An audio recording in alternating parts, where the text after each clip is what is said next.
All right, what's up, y'all?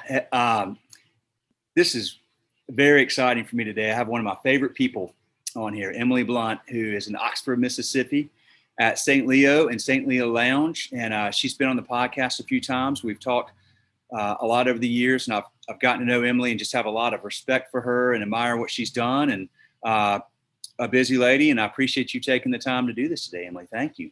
Thank you. Always happy to talk.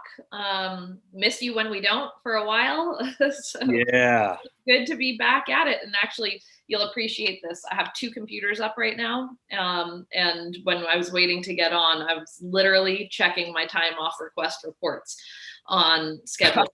I have it up right there. I don't know. Yep. Well, you probably can't see that, but I got my schedule fly up.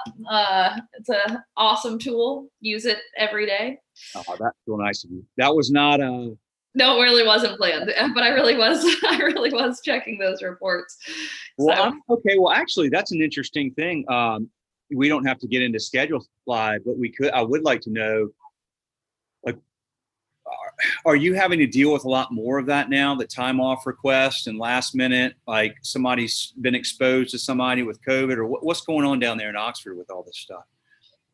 Thankfully, we've been pretty good on an employee front with COVID. We have had a few people who have either been exposed or had it, but luckily, and I'm knocking on wood right now, nobody who has contracted it has been in the restaurant at the time, or they found out beforehand. So we haven't dealt with anything that's spread through our staff. Okay. But I think the bigger thing is, which I'm surprised about, is that staffing in general is a lot harder right now. I anticipated after we reopened, we reopened 2 months ago. We were closed for almost 5 months. We did make the move. I switched the restaurant into the bar space and vice versa because of really the sheer amount of size and knowing that social distancing was not going away anytime soon. It's really turned out for the best. The switch has, just from a functionality and long-term standpoint, I think it's really going to benefit us. But what's amazing is I used to have 77 staff members, and that's how many people I laid off on March 17th, which was horrible. That doesn't even speak to the amount of, peripheral chain people that all of that, affected, our milk supplier and our distributors and our farmers. But right now, we've hired back, I think I'm at 58, and I'm only open for 8 shifts a week. I used to be open for 12. And I can't get people to come through the door. So that's really been a struggle that I wasn't anticipating. I really kind of felt that we would have the opposite problem, more people needing to work rather than less. But that being said, scheduling is a huge part of our week. It takes up a lot of time. Our assistant general manager does the schedule, and then my partner Joey and I check it and look at it, and it's just challenging. The schedule is always challenging. People, especially our staff, I'm sure like every other staff has a lot of needs, and they have a lot of things going on. We obviously are in a college town, so people have school and other commitments. So juggling all of that is a time investment and a labor of love, I would say. Well, I hope somehow Schedulefly makes it a little bit easier for y'all. Oh, absolutely. It is a super great tool. I like, there's a lot of things I like about it, but in particular, like the report that I was just checking, it's really helpful to keep track of how, when you have a suspicion that someone keeps on putting up a lot of shifts, like something might be going on, or maybe how we're scheduling them is not working for them. It's so helpful to be able to go and see that history and to see it, how you have it laid out, like this person has requested off 58 times in the last year. And you're like, maybe we should not put them on Sundays. And yeah, right. I don't want to work on Sundays. Well, so for all of those different things, it's an awesome tool. And we are on it a lot. Okay. So but you had 77, and now you're not able to get people to, you're not able to find people. Like, is it, are you, how are you trying to find people to work there? The same way y'all always have, or like, has Yeah, anything changed? I mean that is definitely could be an ingredient in the problem, is that we've mostly put it out on social media and then word of mouth. But Oxford's also a really small town, so it's not like we have a really large pool of people to be pulling from anyways. Uh, it's not so much a problem to find front of the house people, even though that is still a struggle. It's really, really hard to find um, talented cooks, people who know their way around a kitchen, who have some level of experience. And to be a cook in a kitchen, you gotta really know what you're doing, and you have to want to do it and enjoy doing it. Otherwise, that's never a good recipe. And finding that is really, really challenging, especially right now. Um, yeah, that you've got to have, you have to have a certain amount of experience, especially to cook high end food like what y'all. I mean, you have quality ingredients and Yeah. healthy food. So you can't teach that, I guess, right? I mean, you have to have at least some experience. Like, how much experience do you need? We do bring on people who don't have any experience, and they will come up through the kitchen, and in a lot of ways that's amazing, because we can, um, you know you're not trying to take out bad habits, but hopefully you're creating and instilling good habits and professional habits, and hopefully driving whatever brought them through the door in the first place, nurturing that passion or interest that they have.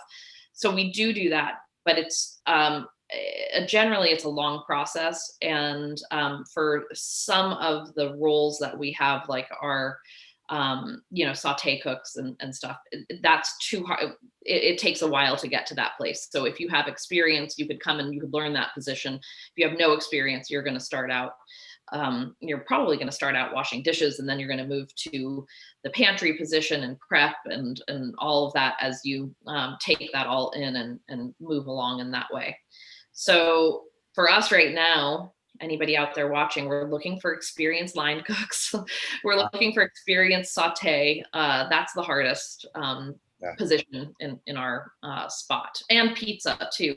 So we have wood fired pizza ovens. That's a big part of what we do, and that is a very specific skill. And it can be taught and learned, but it does take time, and just a little bit of finesse, which really comes with repetition and doing it over and over again. But those are the hard spots for us. This may be a random question, but does University of Mississippi have a entrepreneurship program?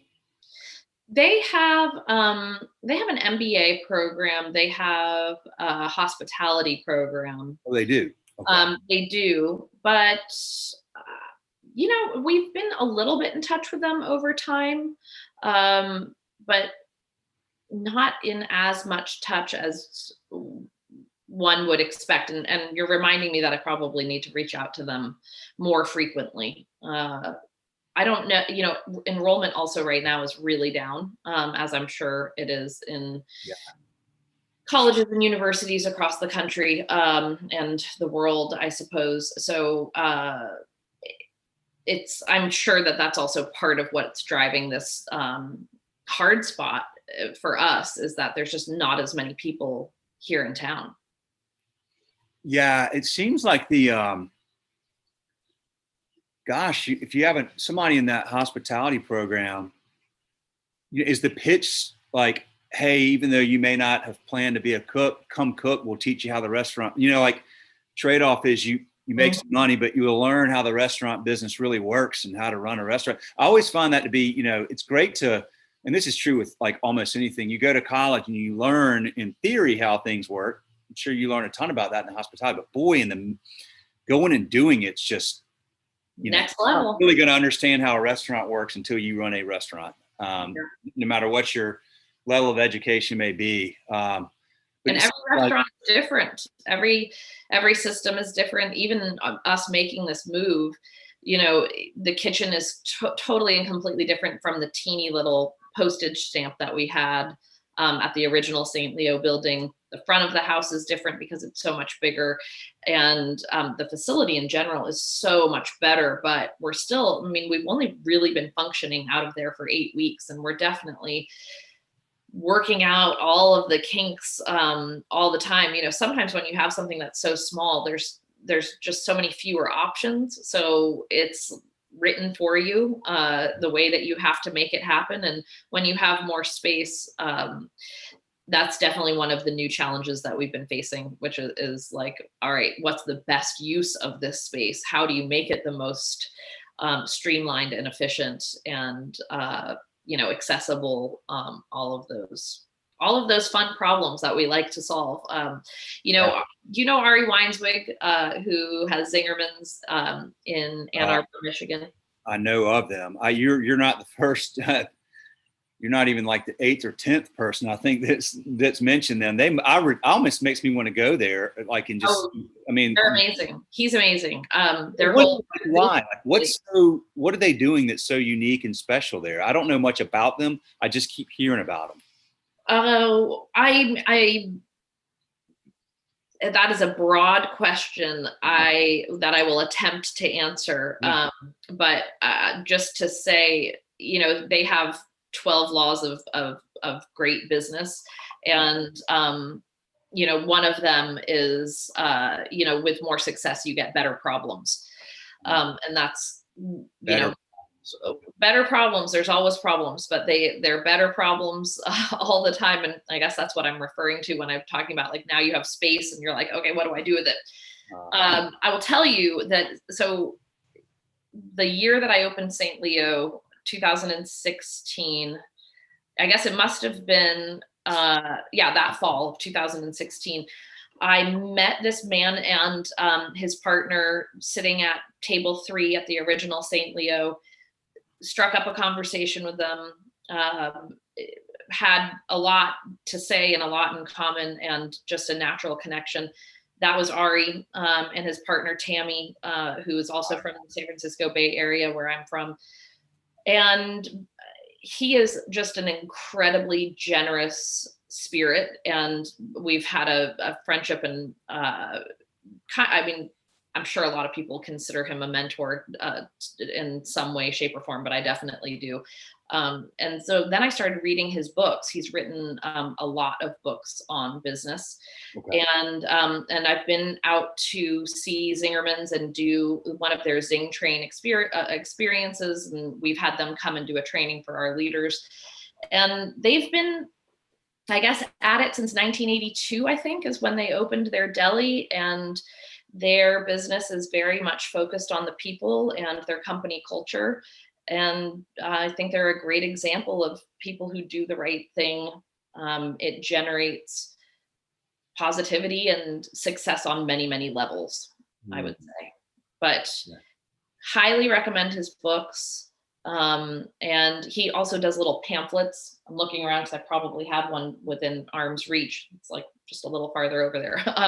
But he does pamphlets that you can read, so you don't necessarily have to go into the whole big book. But he's just puts into words really well, I think, what a lot of entrepreneurs are seeking out to do and to create, no matter what your chosen profession is. Yeah, he knows what's worked, and he's able to communicate it and articulate it really well, which sometimes there's a disconnect with that stuff. You know how to do it, but you don't know how to teach it. But it's interesting because I hear about him, and I hear about Danny Meyer, and I've read Setting the Table, and these things it's always about people, right? Like, it's always about doing the right thing, treating people well, being authentic, being genuinely caring about whether it's the customer, the employee, the investor, or whatever it is. I don't see their stuff. I don't know Zingerman's stuff, so I may be wrong here, and correct me if I'm wrong, but I typically don't see people like that have found this amazing level of success in such a tough industry, I don't tend to see them focusing a lot about the numbers and the bottom line and things like that. It seems like that tends to be more of the byproduct of doing things right than you have the success kind of comes along with that. Is that fair to say? Would you agree with that? You know, I mean, I think those Zingerman's 3 principles, one of them is great finance, because without great finance, you fail. That is literally a direct quote from them. So what does that mean? I think that they do pay attention, and they are, they practice open book finance. So everyone in the company can see everything that's going on. Okay. I think that there's a lot of accountability that's taught across the board from the moment you walk in as an employee. I've never been an employee there, but that is my impression of what is happening. And so I think that they go hand in hand, but I wouldn't say that, I would definitely say that the emphasis being on people and people's experience and people's happiness quotient in that whole, you know, in that setting is what they realize really drives the bottom line. I love that open book finance. So there you're really, that helps, but that's because you want to provide your people a chance to learn, a chance to understand, a chance to realize why decisions are made. Like sometimes there's a disconnect between why a tough decision might have to be made and, you know, a team of people who don't really get it. But then when you see, well, look at the numbers kind of tell the story. Okay. Yeah. That's interesting. What a neat organization. I want to learn. Okay. So you said he's written a lot of books. Which one would you recommend to start with, if any? I think his first one, which is Building a Great Business. Building a Great Business. Hold on. I'm not even leaving the screen. Look. Literally right here. Don't mind my sweatpants. Building a Great Business. Okay. I think that is it's the number one. They're great reads. I like how it's building a great business, not building a great restaurant. Mm-hmm. Yeah. I mean, I think they have 13 different restaurants now, or not restaurants, but businesses under the umbrella of food. But from, you know, coffee to candy to baking to all of those things. Plus they come, it sounds like they have a training facility? I mean, you said they came in also, is that part of they have a business of coaching principles? Yeah, they do. I look at places like that and I'm like, that is to me aspirational. And I would put Danny Meyer in that entire category 100%. I think they're very much aligned and in tune with really what's happening with the way that businesses need to be structured across the board. Like you were saying, it's not restaurant specific. It's really for any industry out there can take those principles and run with them. You can learn so much from setting the table. I've recommended to friends of mine that, I run around with a lot of, my buddies are entrepreneurs, but they're in different industries. But I've recommended that book to a few of them just because the principles in that are they're applicable almost anywhere. If you take the same principles of how you treat your customers and customer service, all those things, and focus, it doesn't matter what business you're in, you'll get an advantage because customer service is so crappy these days. By and large, like people are wowed when you just do what we might consider the basic stuff, the stuff you're like, well, of course we do that. And people are blown away. Well, I'm interested in this is an interesting challenge right now you've got this great restaurant, this great reputation, this great brand, this great city. You can't find people to cook. Really can't. It's amazing because it is all about the people, and the people are the most challenging part because every person who we employ has a full life and dreams and ambitions and needs of their own. And I think that the pandemic has brought I think a lot of clarity to people, and whether that clarity means insecurity, um, or needing to change directions, or for some people, I think that it's shed light on how they want to live their lives in really positive ways, and is exciting, and bringing about change for them in that way. But that's part of what I think has been really hard, is that there's been sort of like internal resets Mhm. of taking account of what really matters, and what you need. And so at least for me, I feel like I'm really trying to meet my people there now. And that is, it's hard. I mean, I don't know, maybe I'm getting too far, too far. Oh, I love this. This is the core. This is the crux of the whole thing. I wonder. I mean, so like the people that cooked before, and some of these folks may have just said, "Look, I'm making more." With I don't know how this works where y'all are, but I know in a lot of places people were able to make more just by taking the unemployment. But that ran out. Like I kind of thought that after that was done, people would be desperately looking for jobs. So that's what I thought as well. I mean, that's the one thing that I thought at the end of this. We closed in March, and when I made the decision to switch locations, when I figured out that we were going to survive, first of all, and that was a rough couple of weeks trying to figure out whether we really were going to make it through and going to be able to see some sort of light at the end of the tunnel. I made the decision not to reopen until August and to make the switch, because I knew that the good unemployment, Mississippi has really terrible unemployment benefits just on its own. But with the federal assistance, the unemployment was so good that I was like, there's no reason that we should put people in danger and, Yeah, disable them from taking that aid at a time like this, because we really don't know what's going to happen. And of course, also, Oxford is really slow during the summer anyways. So it worked out well to coordinate the switch of the restaurant, which took some doing with that. And yeah, like I said, I mean, I really thought that after that unemployment ran out, that more people would be looking. And to be fair, the majority of our people came back. Some of the people that we lost decided to move back to Florida, decided to go back to school, decided to, make a bigger life change than, and those were like, for us, those were part of our like really solid back of the house team. So we lost a few of them. And I think those are what you hear me saying. I don't have anybody coming through the door. I'm looking to replace people that were skilled and talented, and that part is, I don't know where they are.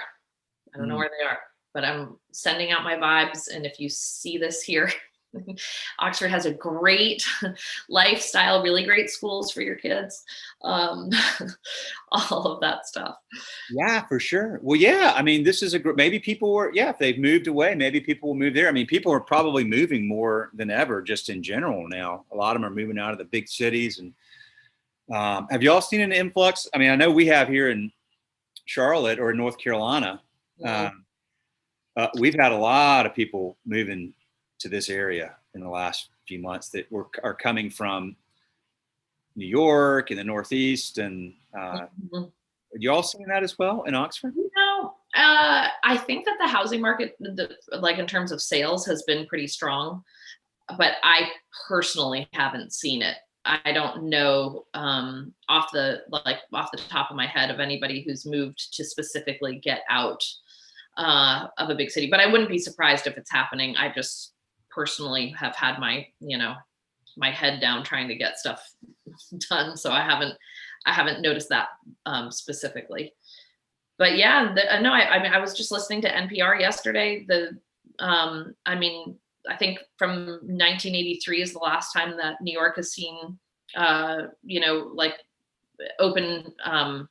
What's the word I'm looking for? The availability rate, like the open amount of apartments and stuff hasn't been there for that many years, for 40 years, almost 35 years. People are moving out. This accelerated. I think it was already happening, but this really accelerated it. Okay, so yeah, I mean, I hope that. I mean, if you're listening, I'll tell you. I'll give you my pitch for why people should come work for you. Um, but in general, and it's something that my daughter is 16, and she just applied for her first job at at Waxhaw. We're in Waxhaw, so we're south of Charlotte. We're in a little town called Waxhaw, and she applied at Waxhaw Candle Company. And I think actually in a little bit, she's going to secretly have me on speakerphone when they call her back to just like in case she freezes up or whatever. I can like I've written her a note card of things like she wants to be thinking about asking and saying. This has a point, I promise. So, but I eventually, not yet. I don't think she's quite old enough yet, but eventually would really like her to work for an independent restaurant. And I want all my kids to work for independent restaurants. I even wrote a blog post about this about 5 or 6 years ago about why I want them to work for an independent restaurant one day. And here it is. When you go work for an independent restaurant, you are working, first of all, for somebody that is a member of your community, some owner that has poured time, energy, love, care, passion, intention, thought into your community.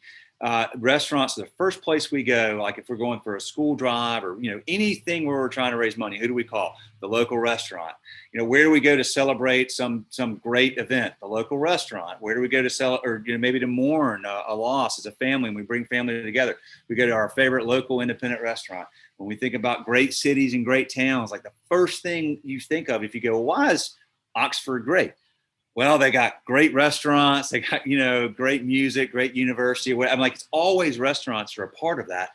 And what I love about independent restaurants, and this is restaurants in general, but particularly independent ones are like, it's this mix of like all these people from all these socioeconomic backgrounds and races and different lifestyle, like all these things coming together. It's like the one place where it really, while you like for your sous chef, you need experience and things like that. To work in a restaurant, it doesn't matter where you went to college or what you've done, but if you're willing to show up, work hard, be a part of a team, be a good team member, take care of your customers, man, like the restaurant industry is like the most forgiving and industry with open arms of going like, and maybe you've screwed up in the past, you've had substance abuse, but whatever it is, like, yeah. I see your industry as one that embraces people and helps foster their growth. And you even mentioned like you're sitting there thinking about, like people that are coming to work for you that have other dreams, but maybe this is a conduit between where they are and where they want to be. But it's an amazing place. It's like if you really want to like experience the true melting pot that we call America, whatever, like, man, the restaurants are like, that's where you do it. So I want my kids to do that because, it just give, not only that, I'm convinced, because I don't think I could run a restaurant because I'd crack. Like I can't handle all the stuff. You all put out fires constantly. So I feel like if you can like go work for a really good, well-run independent restaurant, like St. Leo, like Zingerman's, like Danny Meyer's places, or so many of the places that we're lucky to serve, you're going to learn like so many transferable skills. It's the same reason why that book is, How to Build a Great Business, because all these things you would learn there, you can take anywhere. I mean, anywhere without question. The soft skills that you build on the floor of a restaurant or, on the floor in the back, the deeply interpersonal workings of how you have to read people, communicate to people. It is so valuable. And I totally second everything that you just said, because it's really, really true. I mean, that's the reason I came back to restaurants is it was my first job when I was 16. I was a hostess at a restaurant in Tiburon, California. And I was like, I loved the pace of it. I loved the energy of it. I loved that I met people and made friends of all ages, ranges, all across the board. So yeah. And, I think we employ more single moms than any other industry in America. I think that we, first of all, we employ like 11.2 billion people or something. I'm okay, maybe not billion, but it's amazing what we give to and the role that restaurants have in communities. Super important. It's very important. Okay, so we're not surprisingly aligned there. Now I'll make my pitch for working for you, because I know you and I know you're a good person. I know you're authentic and genuine, because I've talked to you plenty of times offline where we're not recording something for a larger audience. And I think you're a person who has a lot of passion for what you do and for your community and for the people you serve and for the people that work for you. So if you send this over to the university, there's my pitch for working for. Yeah. And we provide good jobs. I mean, that's what really the bottom line is. And I'm so proud that we provide good paying jobs. We really do. And I'm not the only one in town who does. There's other places too, but I'm just saying restaurants in general. It is hard work, but you see the fruits of that. And especially now, so many things are not operating like they used to. So if you aren't able to work from home, it's a viable option for good income. Tell me about the Southern Foodways Alliance, which is there in Oxford.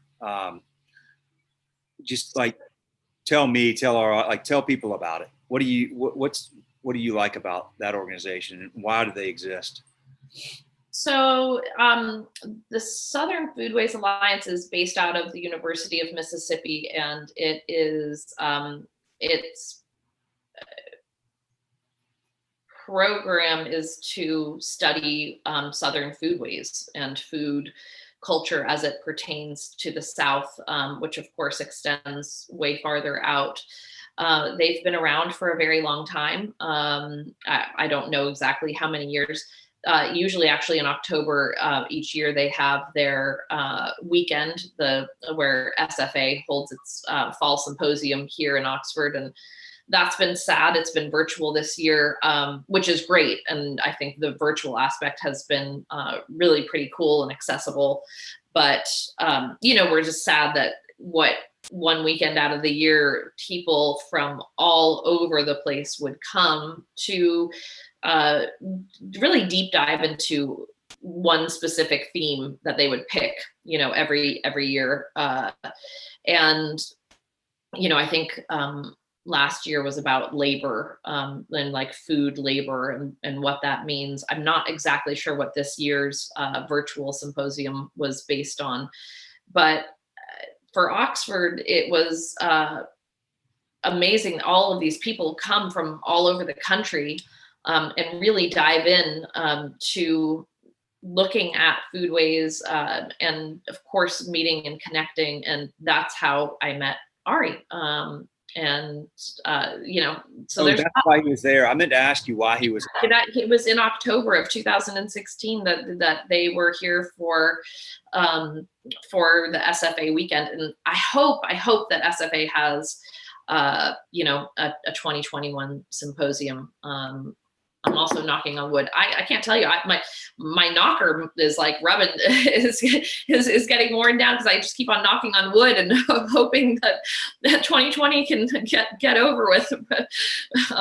Hopefully, relatively, no more massive drama happening in 2020. 2021 gonna be a great year. I wouldn't bet on it. Guys, nothing surprises you now, Man, it's been a rough one. It's been a rough one, but it's hopefully, in a lot of ways, it's well, you mentioned it. It's helped a lot of us it forced you to stop and reset and rethink and revisit what's important to you. What were you caught up in? Just because you're just going so fast all the time that maybe that's not what I want to do in life or be in life or whatever it is. It's obvious. It's forced so many businesses to dig deep and get super creative and thoughtful and probably, unfortunately some won't make it through. And then maybe the ones that do will come out even better and stronger in a lot of ways. So it's you don't welcome this stuff by any means. You don't want it, but it's like, if you can't help it, you can't change it. You got to find ways to leverage it to grow, and be better. And that's true in business and life and everything, of course. But I do think that we'll see a lot of innovation coming out of this. And I know personally that, at least there's a little part of me that feels now like, okay, I've been through the worst.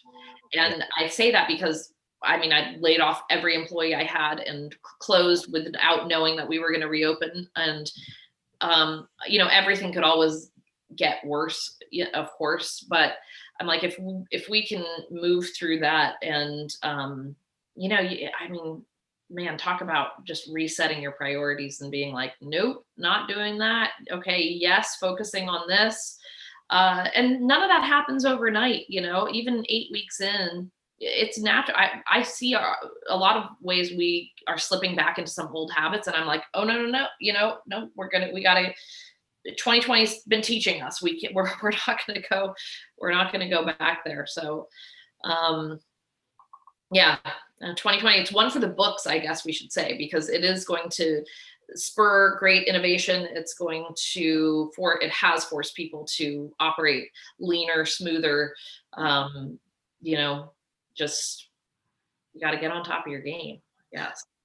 I want to let you go. I know you have another meeting here in a little bit, but I do want to ask you about something you and I have discussed before. But you're involved with more than one, I believe, groups of successful female entrepreneurs or business owners or restaurant owners. What are some of those groups? And like, if you were speaking to other women that own businesses or own restaurants, like, what are some of the ones you really have learned a lot from and would recommend people check out? So I was fortunate enough to be a part of the 2018 Women in Entrepreneurial Leadership Program through the James Beard Foundation. And I will tell you that group of, I believe there was 20 of us, women across the country who all own food related businesses. That group has been totally monumental for me. We are all still in contact. We Zoom call, we have a group page that we message and rely on advice and just throwing things out there. Sometimes it's just sympathizing, moving through this. Other times it's like, hey, who's your packaging person?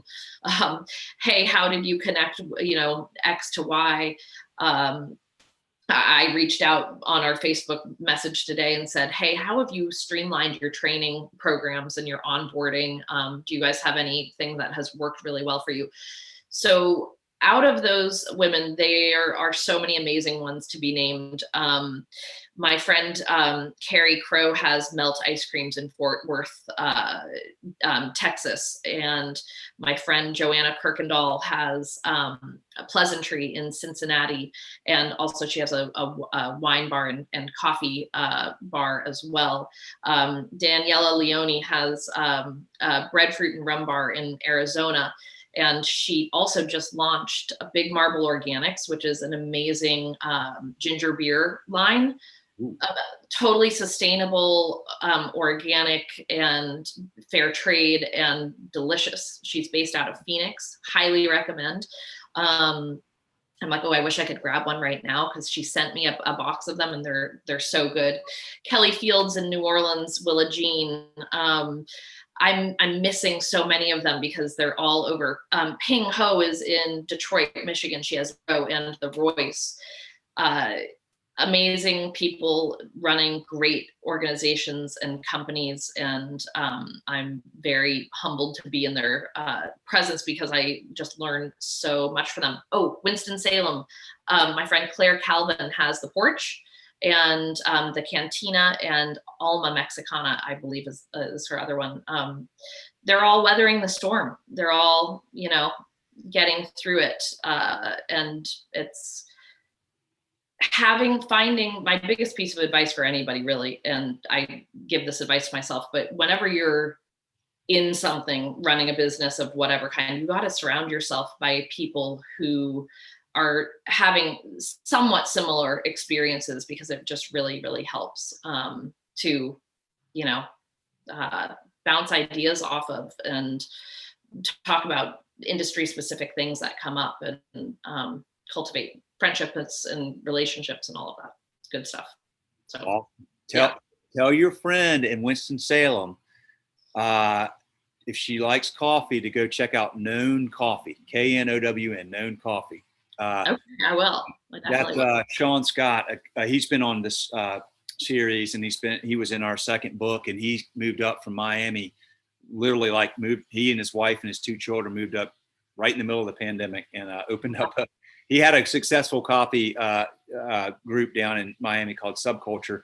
And he had partners that had gotten big, you start having differences of opinion, whatever. So he moved and Winston-Salem. He started Known Coffee right in the middle of this. Super dude, knows his stuff, been in the coffee business for 20 years or something like that. So tell her to check it out.